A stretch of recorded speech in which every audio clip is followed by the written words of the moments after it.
أعوذ بالله من الشيطان الرجيم. بسم الله الرحمن الرحيم. الحمد لله رب العالمين والعاقبة للمتقين والصلاة والسلام على سيد المرسلين أما بعد. فقد قال الله تعالى في القرآن الكريم: أعوذ بالله من الشيطان الرجيم. بسم الله الرحمن الرحيم.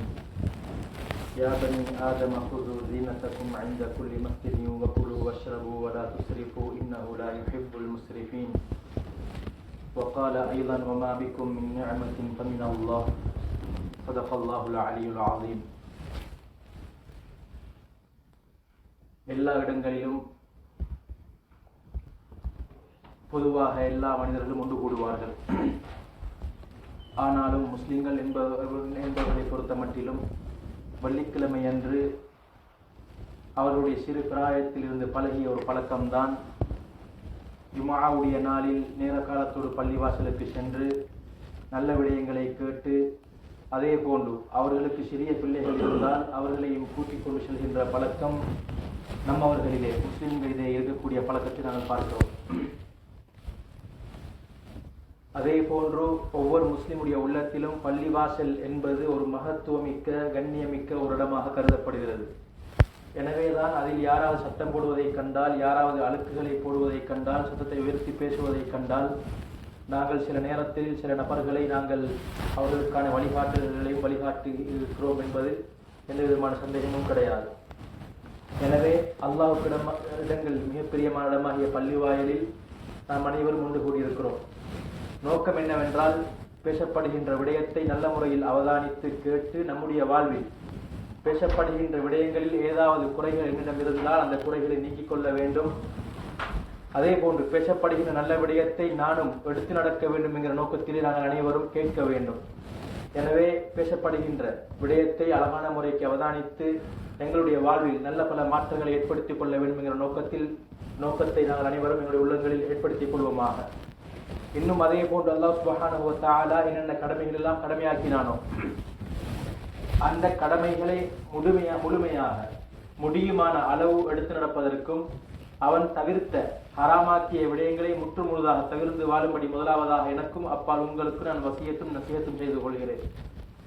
அல்லாஹ்வின் நல்லடியார்களே, அல்லாஹ் சுப்ஹானஹு வ தஆலா எங்களுக்கு பல அருட்கொடைகளை வழங்கி இருக்கிறான். அல்லாஹ் சுப்ஹானஹு வ தஆலா ஆரம்பமாக முதலாவதாக நாங்கள் அனைவரும் ஏக இறைவனாகிய அல்லாஹுவை நம்பி எங்களுடைய வாழ்வை முழுமையாக அவனுக்கு கட்டுப்பட்டு நடக்கக்கூடிய அமைப்பிலே இஸ்லாமிய மார்க்கத்தை நீங்களும் ஏற்றிருக்கிறோம். இந்த இஸ்லாமிய மார்க்கம் என்பது ஒரு மனிதனுக்கு கிடைக்கின்ற அருட்கொடைகளில் ஆக பிரதானமான தலைமையான ஒரு அருட்கொடையாகும்.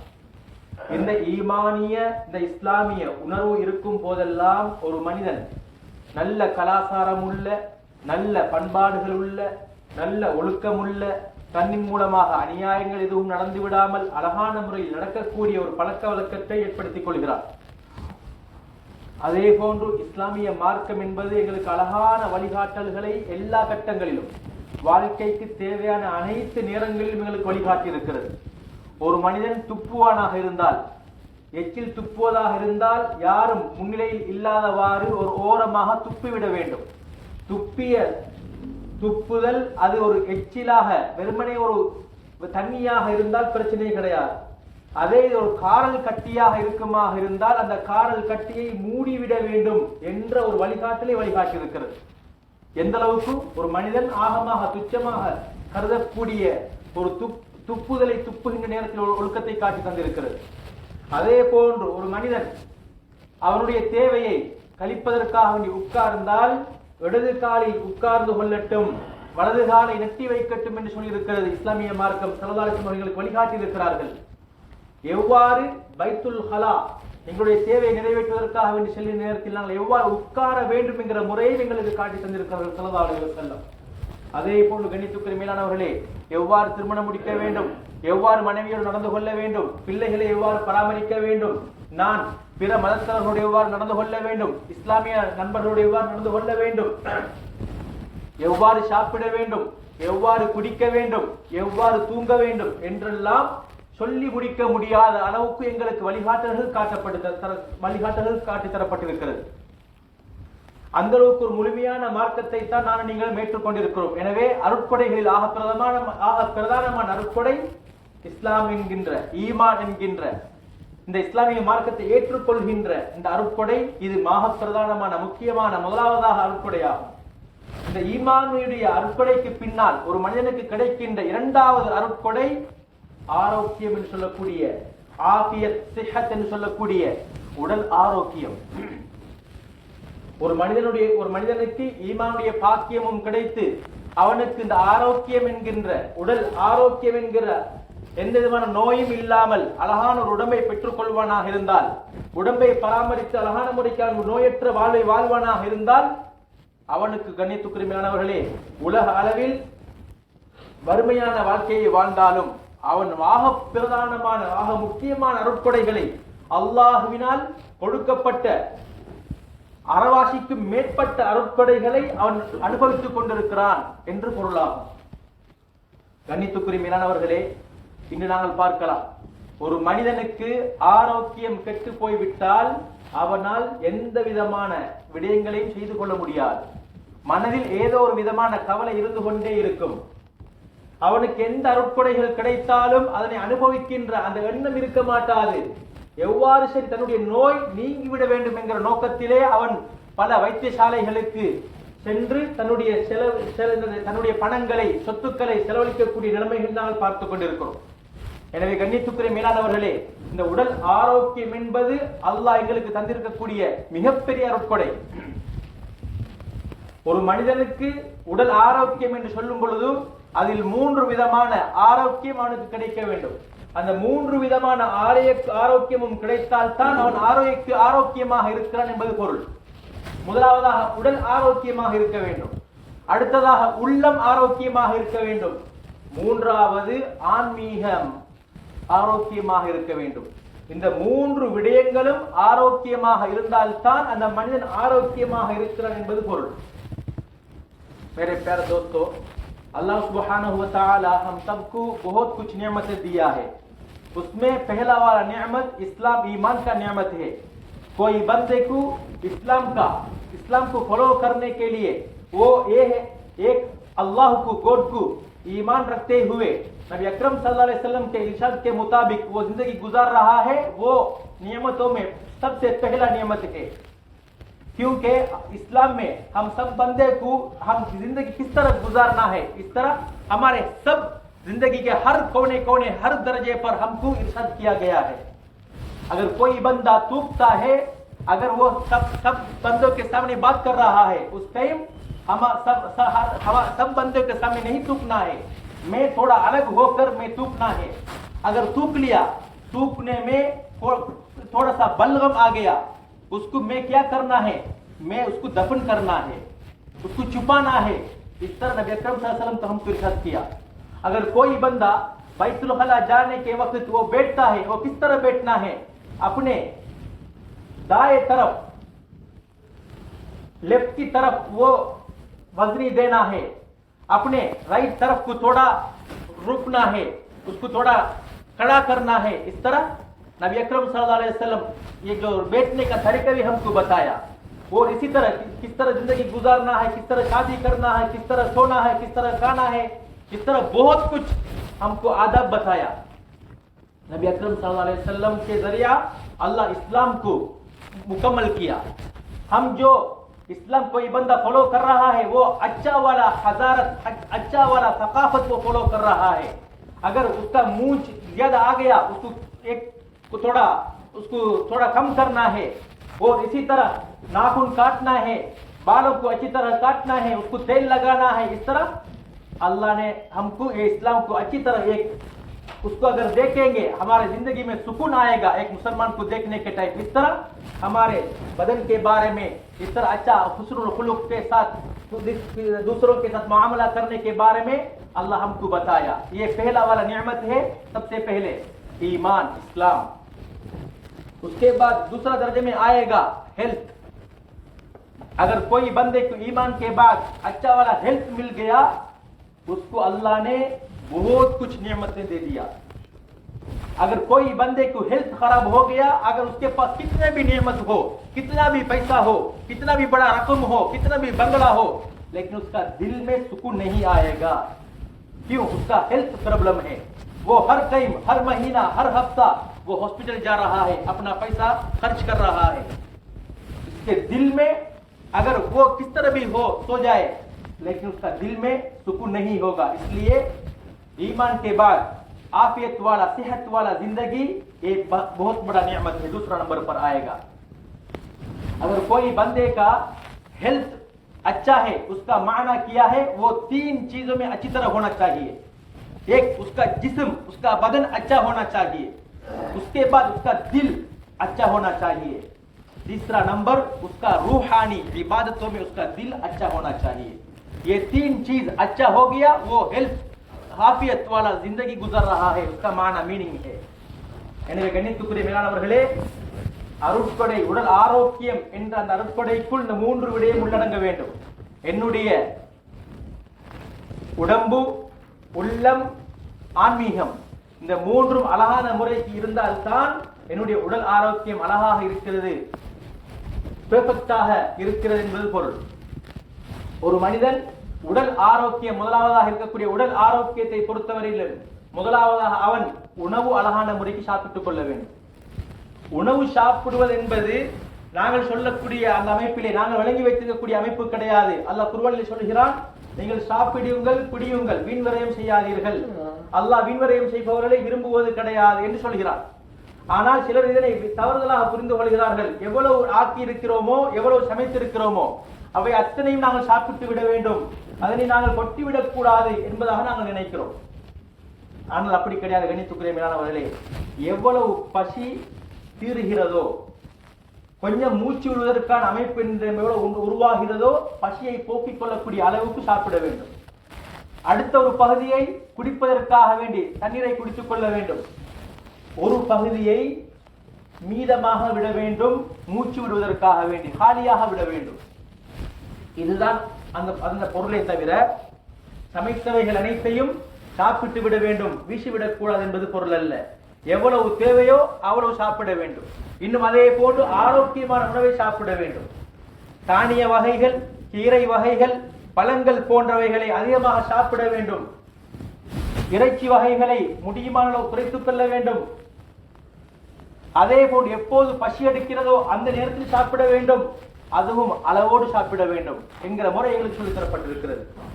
அதே போன்று இரண்டாவது, தேவையான அளவு தூக்கம்.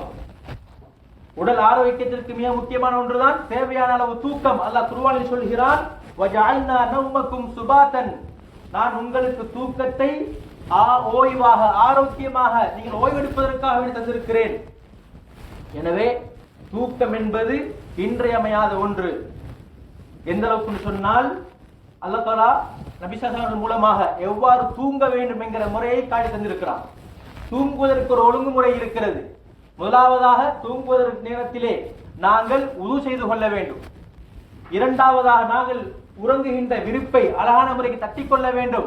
ஏன்? அதில் எறும்புகள், கண்ணுக்கு வழங்காத பூச்சி புழுக்கள் இருக்கும். அதே போன்று சில நேரம் மறைந்திருக்கும் சில விஷயங்கள். எனவே நாங்கள் தூங்குகின்ற அந்த விருப்பை ஒழுங்கான முறைக்கு தட்டிக்கொள்ள வேண்டும். அடுத்ததாக ஓத வேண்டிய சில திக்ருகள் இருக்கிறது. கண்ணியத்துக்குரிய மேலானவர்களே, ஆயத்துல் குர்சியை ஓத வேண்டும். அதே போன்று சூரத்துல் பக்ராவுடைய இறுதி 2 ஆயத்துக்கள், ஆமன ரசூல் என்று வருகின்ற அந்த 2 ஆயத்துக்களை ஓத வேண்டும். குல் சூராக்கள் 3ஐ ஓத வேண்டும். குல் ஹுவல்லாஹு அஹத், குல் அஊது பிரப்பில் ஃபலக், குல் அஊது பிரப்பின் நாஸை ஓத வேண்டும். அதே போன்று கொரியாவை பொறுத்தவரையிலே நாங்கள் அதிகமான முறைக்கு அதிகமான ஹார்ட் ஒர்க்குகளை செய்து வருகிறோம். எனவே எங்களுடைய இந்த உடல் கஷ்டம், அந்த வருத்தம், நோவு இல்லாமல் போக வேண்டும் என்றால் நபி ஸல்லல்லாஹு அலைஹி வஸல்லம் கற்றுக் கொடுத்த, ஆயிஷா ரலியல்லாஹு அன்ஹா அவர்கள் மூலமாக ஃபாத்திமா ரலியல்லாஹு அவர்களுக்கு கற்றுக் கொடுத்த அந்த கலிமாக்களை ஓத வேண்டும். சுப்ஹானல்லாஹ் 33 முறை, அல்ஹம்துலில்லாஹ் 33 முறை, அல்லாஹ் அக்பர் 33 முறை ஓதி தூங்கினால் எங்களுடைய உடம்பில் இருக்கின்ற வலி நீங்கும். அது மட்டுமா கண்ணியத்துக்குரிய மேலானவர்களே, அல்லாஹும்ம பிஸ்மிக அமூது வஹியா என்கின்ற அந்த மௌத்துடைய சிந்தனையோடு தூங்க வேண்டும். இவ்வாறு தூங்கினால் தான் நல்ல ஒரு ஆரோக்கியமான தூங்கத்தை என்னால் தூங்க முடியும். அதற்கு மாற்றமாக நான் நான் தூங்குகின்ற நேரத்திலே எந்த விதமான இந்த அடிப்படையில் இஸ்லாமிய அடிப்படையில் தூங்காமல் மொபைலை பார்த்தவனாக ஏதோ ஒருவரை கேலி செய்கின்ற அந்த பன்னி காமெடியை பார்த்தவனாக மற்றவனுக்கு எவ்வாறு அநியாயம் செய்ய முடியும் என்கிற அந்த தோரணையில் நான் தூங்குவேனாக இருந்தால், அதே போன்று தேவையற்ற பார்க்கக்கூடாத காட்சிகளை எல்லாம் பார்த்துவிட்டு தூங்குவேனாக இருந்தால் எவ்வாறு கணித்துக் கொள்ளும் சுபஹ் தொழுகைக்கு எழும்ப முடியும்? எந்த மனிதன் சுபஹ் தொழுகை எழும்ப முடியாமல் இருக்கிறதோ அவனிடம் நிச்சயமாக இரவு நேரத்தில் அவனுடைய விடயத்திலே பாவம் நிகழ்ந்து கொண்டிருக்கிறது, அவன் பாவம் செய்கிறான் என்கிற காரணத்தினால் தான் அவனால் சுபஹுக்கு எழும்ப முடியாமல் இருக்கிறது. அது அல்லாஹ் கொடுக்கின்ற உலகத்திலே அல்லாஹ் அடுத்த மக்களுக்கு காட்டிக் கொடுக்கின்ற இவன் நரகவாசி, இவனுடைய உடம்பு நரகத்துக்குத்தான் தகுதியானது என்பதை, இவன் பாவி, இவன் பாவம் செய்யக்கூடியவன் என்பதை காட்டிக் கொடுக்கக்கூடிய முதலாவது அம்சம், எவரெல்லாம் சுபஹ் தொழுகையை தவற விடுகிறார்களோ அவர்கள் இரவு நேரத்தில் பாவம் செய்கிறார்கள் என்பது உண்மையான பொருளாக இருக்கிறது. மேலானவர்களே, मेरे प्यारे दोस्तों, ये जो 3 हिल्तों में अगर कोई बंदे को हिल्त अच्छी तरह हो गया, उसका माना किया है वो 3 चीजों में अच्छी तरह होना चाहिए, उसका जिस्म, दूसरा उसका दिल और दूसरा उसका रूहानी। ये 3 चीज अच्छी तरह होना चाहिए। पहला उसका बदन जिस्म अच्छी तरह होना चाहिए, उसके लिए वो पहले क्या करना है, अच्छी तरह खाना खाना चाहिए। वो हर टाइम बीफ मटन नहीं करना चाहिए, वो कभी कभार ये जो बोलते हैं उसको जो पीनट्स वगैरह इस तरह खाना चाहिए, और फल और सब्जियां इस तरह खाना चाहिए, कभी कभार अंडा वगैरह इस तरह वो खाना चाहिए। हर टाइम बीफ मटन नहीं खाना चाहिए। ये इस्लाम का तरीका है, अल्लाह नबी अकरम सल्लल्लाहु अलैहि वसल्लम के जरिए हमको बताया। और इसी तरह खाने में गैप देना चाहिए, जब उसको भूख लगेगा उस टाइम वो खाना चाहिए, टाइम पर नहीं करना चाहिए। वो 1 बजे लंच खाता है, 7 बजे डिनर खाता है, इस तरह नहीं, जब उसको भूख लगेगा उस टाइम वो खाना है, वो भी मिकदार के तौर पर खाना है, पूरा का तरह नहीं करना चाहिए। कुछ बंदा वकुलू वशरबू वला तुसरिफू का माना इस तरह समझते हैं, मैं जो पकाया उसको पूरी तरह खाना है, उसको इसराफ नहीं करना है, नहीं, इस तरह नहीं। वो जब उसका पेट में जगह है, वो जब तक उसका पेट में उसका भूख हो जाए उस टाइम तक वो खाना है। और तीसरा थोड़ा सा पानी के लिए जगह देना है, और तीसरा थोड़ा सा हिस्सा खाली करना है, थोड़ा सांस लेने के लिए। इस तरह हमको इस्लाम ने इरशाद फरमाया, अगर वो बच गया दूसरे बंदे को देना है, इस तरह अल्लाह ने हमको रास्ता दिखाया। इसका माना ये नहीं है मैं जो पकाया उसको मैंने इसराफ नहीं करना है, उसको सारे में खाना है, इस तरह नहीं। और इसी तरह दूसरा नंबर पर अच्छी तरह सोना है, नींद, खाना पहला अच्छी तरह होना चाहिए, फिर अगर जिस्म अच्छा होने के लिए दूसरा नंबर पर आएगा नींद अच्छी तरह। उसको जो नींद चाहिए, कुछ बंदे को 6 घंटा, किस बंदे को 7 घंटा, कुछ बंदे को 8 घंटा, वो अच्छी तरह उसको नींद में टाइम गुजारना है। अल्लाह कुरान में बताया, वजअलना नौमकुम सुबाता, हम आप लोगों को नींद को आपके जिस्म के राहत के लिए दिया है, इसलिए हम अच्छी तरह काफी वाला मेरा नींद पूरा हो गया होने तक मैं अच्छी तरह नींद करना है। और इसमें नींद करने के टाइम कुछ आदाब में नबी अकरम सल्लल्लाहु अलैहि वसल्लम बताया। पहला क्या करना है, वुजू करना है, उसके बाद मैं जो बेड में सोऊंगा उसको थोड़ा फिराश को थोड़ा चेक करना है, उसको साफ करना है। कभी कभार छोटा च्यूंटी भी उसमें हो जाएगा, अगर फिर वो सो जाएगा उसका कान में चला जाएगा, इसलिए नबी अकरम सल्लल्लाहु अलैहि वसल्लम को आपका आइन को नजर आया या नहीं आया उसको आप अच्छी तरह सफाई करना है। और इसी तरह आयतुल कुर्सी पढ़ना है, सूरतुल बकरा का 2 आयत पढ़ना है, आखिरी 2 आयत पढ़ना है।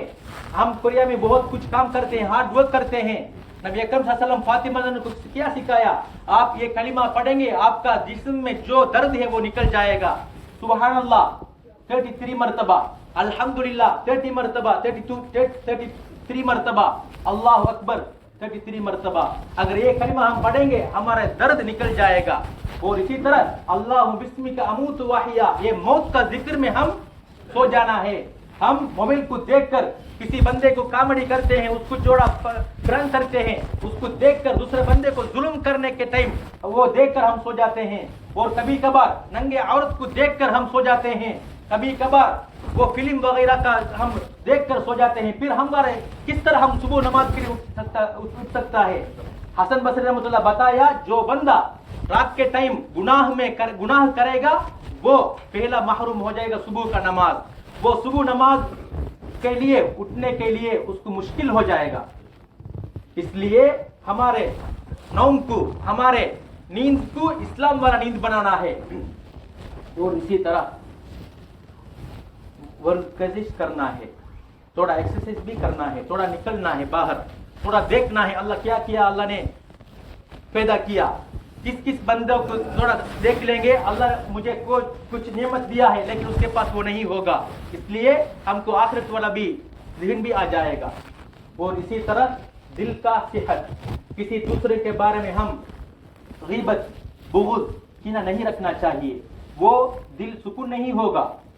और इसी तरह रूहानी, जो बंदा गुनाह करेगा, जो गुनाह करने के टाइम थोड़ा उसको खुश मिलेगा, लेकिन गुनाह का आखिरी क्या है, नदामत, हसारत, उसका दिल में गम हम आ जाएगा। इसलिए हम उसको छोड़ना है। इसलिए हमें 3 चीजों में थोड़ा ख्याल रखना है। उसका माना है हमें सेहत वाला ஆஃபியத் வாழ जिंदगी गुजार रहा हूं। எனவே கணித்துக்குரியவர்களே, அதே போன்று என்னுடைய உடம்பு ஆரோக்கியமாக இருக்க வேண்டும் என்றிருந்தால் நான் கொஞ்சம் உடற்பயிற்சியும் செய்து கொள்ள வேண்டும், வெளியில் செல்ல வேண்டும், சில நபர்களை பார்க்க வேண்டும். அந்த பார்க்கின்ற நேரத்திலே அல்லாஹ் எனக்கு தந்திருக்கக்கூடிய நியமத் அவருக்கு கொடுக்கவில்லையே என்கிறது விளங்கும். அதே போன்று கணித்துக்கிரமையானவர்களே, உள்ளம் ஆரோக்கியமாக இருக்க வேண்டும். ஒரு மனிதன் ஆரோக்கியமாக இருக்கிறான் என்று சொன்னால் அவனுடைய உள்ளமும் ஆரோக்கியமாக இருக்க வேண்டும். மற்றவனுடைய குறைகளை தேடி ஆராய்ந்து அதனை பரப்புவதிலும், மற்றவன் என்ன செய்து கொண்டிருக்கிறான், அவனுக்கு எவ்வளவு சம்பளம் கிடைக்கிறது என்கின்ற மற்றவர்களை பற்றிய பொறாமை, வஞ்சகம், இதனை மனதில் சுமந்து வாழ்ந்தால் அவன் ஆரோக்கியமானவனாக இல்லை. உடல் ஆரோக்கியமாக இருந்தாலும் அவனுடைய உள்ளம் ஆரோக்கியம் கிடையாது. எனவே அவன் ஆரோக்கியத்தில் பின்னுக்கு இருக்கிறான். அவனுடைய ஆரோக்கியம் நாளடைவில் அவனுக்கு தெரியாமலே மனநோயாளியாக அவன் ஆகிக் கொண்டிருக்கிறான் என்பது பொருள். எனவே உடல் ஆரோக்கியத்தில் முதலாவது உடல் ஆரோக்கியம், இரண்டாவது உள ஆரோக்கியம். எனவே எங்கள் உள்ளத்தை நாங்கள் பரிசுத்தமாக ஆக்கிக் கொள்ள வேண்டும். அல்லாஹ் எனக்கு எதனை தந்திருக்கின்றானோ அதனை போதுமாக்கிக் கொள்ள வேண்டும். அல்லாஹ் எனக்கு எதை எழுதியிருக்கிறானோ, எனக்கு என்ன விதமான சம்பளம் கிடைக்கிறதோ அது அல்ஹம்துலில்லாஹ் என்கிற சிந்தனையோடு நான் வழங்கிக் கொள்ள வேண்டும். மற்றவர்களுடைய விடயத்தில் அனாவசியமாக தலையிடக்கூடாது, மற்றவர்களுடைய குறைகளை தேடி ஆராயக்கூடாது, அதனை மற்றவர்களுக்கு முன்னால் பரப்பக்கூடாது. அந்த தவறுகளை நாங்கள் முடியுமான அளவு அந்த நபர்களை தனிமையாக கூப்பிட்டவர்களுக்கு அந்த வழிகாட்டலை காட்ட வேண்டும். அப்படி இருந்தால் தான் என்னுடைய உள்ளம் ஆரோக்கியமாக இருக்கிறது, நான் ஆரோக்கியமாக இருக்கிறேன் என்பது பொருள். அதே போன்று மூன்றாவதாக ஆன்மீக ஆரோக்கியம். ஒரு மனிதன் பாவம் செய்வானாக இருந்தால் அந்த பாவம் ஆரம்பத்தில் இன்பமாக இருக்கும். அந்த பாவத்தை செய்து முடித்ததற்கு பின்னால் அவனுடைய உள்ளத்தில் கவலை ஏற்படுகிறது. ஏனென்றால் பாவங்களை அல்லாஹ் சொல்லும் போது முற்று முழுதாக தவிர்த்து கொள்ளுங்கள். ஏனென்று சொன்னால் அந்த பாவமான காரியங்களை செய்யும் பொழுது உங்களுடைய உள்ளம் பாழாகிறது, உள்ளத்தில் கருப்பு உண்டாகிறது, அதன் மூலமாக உங்களுடைய உள்ளம் பாதிப்படைகிறது என்பது பொருள். அதே போன்று கண்ணியத்துக்குரிய மேலானவர்களே, எந்த மனிதன் இரவு நேரங்களிலே பாவ விடயங்களில் நேரத்தை கழிப்பானோ, இசையிலும் அந்நிய பெண்களை பார்ப்பதிலும் ஆபாச காட்சிகளை பார்ப்பதிலும் நேரத்தை காலத்தை கழிப்பானாக இருந்தால் அல்லாஹ் அந்த மனிதனுக்கு கொடுக்கின்ற முதலாவது தண்டனை சுபுகுடைய நேரத்தை அல்லாஹ் என்ன செய்கிறான், அவனுக்கு இல்லாமலாக்குகிறான். சுபுகுடைய நேரத்தில் அவனால் எழும்ப முடியாது, சுபுகுடைய நேரத்தில் அவனுக்கு பள்ளிவாசலுக்கு வந்து சொல்ல முடியாது. எனவே அல்லாஹ் முதலாவதாக அடுத்தவர்களுக்கு காட்டிக் கொடுக்கின்ற முதலாவது அடையாளம் அவனை சுபுகுடைய நேரத்தில் அல்லாஹ் தஆலா இல்லாமலாக்குவான், பள்ளிவாசலுடைய தொடர்பை இல்லாமலாக்குவான். எனவே நானும் நீங்களும் முடியுமான அளவு அல்லாஹ் குர்ஆனை பற்றி சொல்லும் பொழுது வனுனஸ்ஸிலு மினல் குர்ஆனி மா ஹுவ ஷிஃபாஉன் வ ரஹ்மத்துல் லில் முஃமினீன், குர்ஆன் ஓத ஓத ஓத நல்ல உள்ளம் பிறக்கும், மனதில் இருக்கின்ற வலிகள் இல்லாமலாகும். அதே போன்று நல்ல உடல் ஆரோக்கியம் கிடைக்கும். மோசமான பழக்க வழக்கங்கள் இருந்தால் அந்த மோசமான பழக்க வழக்கங்கள் நீங்கிவிடும். எனவே இந்த ஆரோக்கியமான வாழ்க்கையை நானும் நீங்களும் வாழ கடைபிடிக்க ஒவ்வொரு முயற்சி செய்வோமாக. வல்ல இறைவன் நம் அனைவருக்கும் நல்ல ஆரோக்கியமான வாழ்க்கையை தருவானாக. நீண்ட ஆயுளை எந்த விதமான பயங்கரமான நோய் நொடிகளும் இல்லாமல், எந்த ஒரு ஹாஸ்பிட்டலை நாடாமல் அழகான முறைக்கு வாழ்ந்து ஆரோக்கியமாக வாழ்ந்து மரணிக்கக்கூடிய பாக்கியத்தை எனக்கும் உங்களுக்கும் எங்களுடைய குடும்ப உறுப்பினர்களுக்கு வழங்கி அருள்வானாக. வாஹ் தஅவானா அல்ஹம்துலில்லாஹி ரப்பில் ஆலமீன்.